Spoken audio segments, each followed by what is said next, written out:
সংগ্রামী গণমঞ্চের পক্ষ থেকে এসআইআর প্রক্রিয়ায় যে 27 লক্ষ নাম ট্রাইব্যুনালে আছে, আরো 5 লক্ষ 32 লক্ষ ভোটারের নাম বাদ পড়েছে, তাদের ভোটার তালিকায় নাম তোলা যদি বাধ্য হয়, কেন বাধ্য হলো তার কারণ দর্শাও। এই দুটো বিষয়ে জনমত তৈরি করার জন্য আজকের এই কনভেনশন। আমরা মনে করি যে একটা নির্বাচন হলো, সে নির্বাচনে বহু মানুষ ভোট দিয়েছে, এটা সত্যি। আবার এটা অত্যন্ত বেদনার কথা যে প্রায় 30 লক্ষের উপর মানুষ ভোট দিতে পারেননি। এটা একটা খণ্ডিত আংশিক নির্বাচন হয়েছে এবং নির্বাচন কমিশন, কেন্দ্রীয় সরকার তো সবাই মিলে এবং সুপ্রিম কোর্টও সবাই মিলে মানুষের এই ভোটাধিকারটা কেড়ে নিয়েছে। এটা পশ্চিমবঙ্গের যে চলতি গণতান্ত্রিক, ভারতবর্ষের যে চলতি গণতান্ত্রিক প্রক্রিয়া তারও বিরুদ্ধে, যে এটা মানা যায় না। এবং নির্বাচন প্রক্রিয়া শেষ হয়েছে, স্বাভাবিকভাবেই এখন যেটা সমস্যা হবে যে এই যাবেন কোথায়। এখন ট্রাইব্যুনালে গোটা ব্যাপারটা চলে গেছে, প্রধান বিচারপতি বলে দিয়েছেন ট্রাইব্যুনালগুলো কার্যত বন্ধ এবং ট্রাইব্যুনালগুলো চলছে না। তো ট্রাইব্যুনালগুলোকে তো চালাতে হবে, এই লোকগুলোর সমস্যাগুলো তো দ্রুততার সাথে সমাধান করতে হবে। কিন্তু এইটা করতে গেলে এই আন্দোলনের সবচেয়ে বড় সমস্যা যেটা, যে মানুষ সেভাবে পথে নামেনি। যাদের সমস্যা তাদের চেয়েও রাজনৈতিকভাবে লোকেরা প্রতিবাদ করেছে, যারা বাদ হয়ে গেলেন তারা সেইভাবে পথে নামেনি।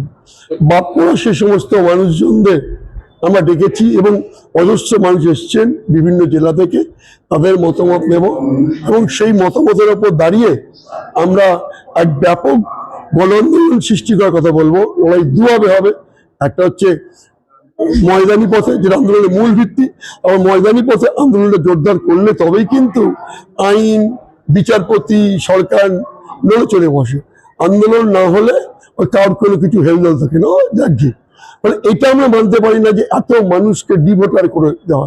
তার চেয়েও বড় কথা আছে হুমকি দেওয়া হচ্ছে, এদের যদি ডিভোটার হন এদের রেশন কার্ড পরিষদ পাবে কি পাবে না, কোথাও নাম নথিভুক্ত হবে কি হবে না।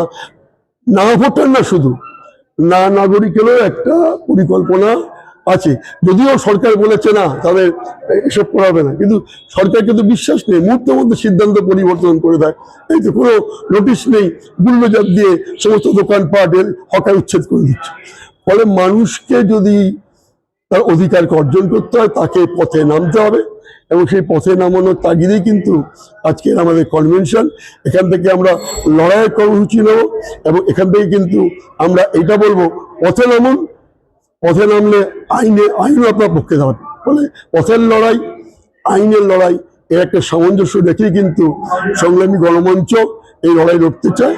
এবং শুধু একা নয়, এই সংক্রান্ত বিষয়ে যারা মানে আন্দোলন করতে চান তাদের সবাইকে নিয়ে একসাথে আমরা কাঁধে কাঁধ মিলিয়ে লড়তে চাই।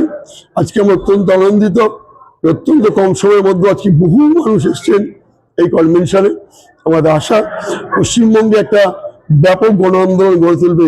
এতগুলো মানুষকে অন্যায়ভাবে, অযৌক্তিকভাবে, স্বৈরাচারী পদ্ধতিতে ডিভোটার করে দেওয়ার যে প্রক্রিয়া হয়েছে তার বিরুদ্ধে মানুষ লড়াই করবেন এবং লড়াই করেই মানুষ তার অধিকার অর্জন করবে।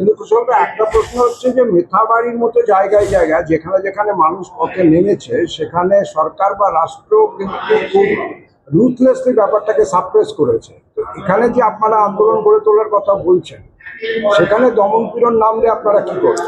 আরে সমুদ্রে বেঁধেছি শয্যা, শিশিরে কি ভয়।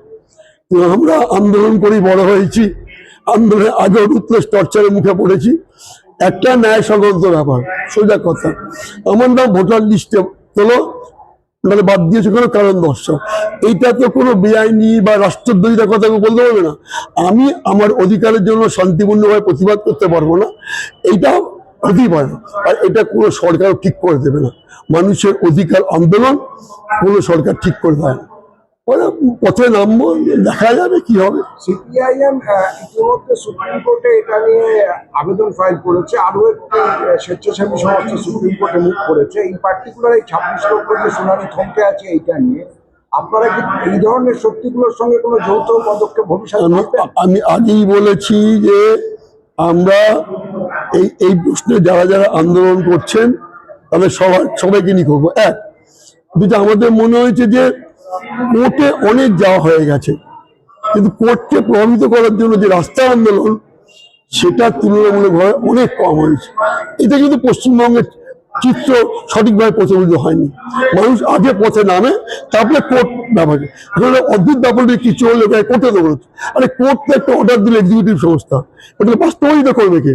বাস্তবায়িত করতে গেলে রাস্তায় নামতে হবে, রাস্তা লড়াইটা মুখ্য হবে, তার উপর দাঁড়িয়ে কিন্তু সুপ্রিম কোর্ট হাইকোর্ট হবে। আর আমরা এবার যাবো হচ্ছে হাইকোর্টের কাছে, কারণ সুপ্রিম কোর্ট হাইকোর্টকে বলেছে ট্রাইব্যুনালটা চালাও, ট্রাইব্যুনাল বন্ধ হয়েছে। আরে আগে রায় অনুযায়ী ট্রাইব্যুনালগুলোকে চালু করো, ট্রাইব্যুনাল কার্যত বন্ধ, সেখানে ডিসেম্বরে ফয়সলা করো, এইভাবে করো, পরে ব্যাপারটা দেখা যাবে। প্রত্যেকটা জেলায় জেলায় ট্রাইব্যুনাল হওয়ার কথা ছিল, সেটা হলো না। এইটাই তো আমরা দাবি করছি, প্রত্যেকটা জেলায় ট্রাইব্যুনাল করে, একটা মাত্র জোকাতে সব ট্রাইব্যুনাল করে। মানুষ কি মোথাবাড়ি থেকে এখানে আসবে নাকি ইয়ে করতে? প্রত্যেকটা জেলায় ট্রাইব্যুনাল করো, সুপ্রিম কোর্টের রায়কে কার্যকরী করো এবং ডিসেম্বর মাসের মধ্যে ফয়সলা করো। এই দাবিতে আমরা আজকেই আরো বড় আন্দোলন, হাজার হাজার মানুষের রাস্তায় নামার আহ্বান আপনাদের মাধ্যমে রাখছি।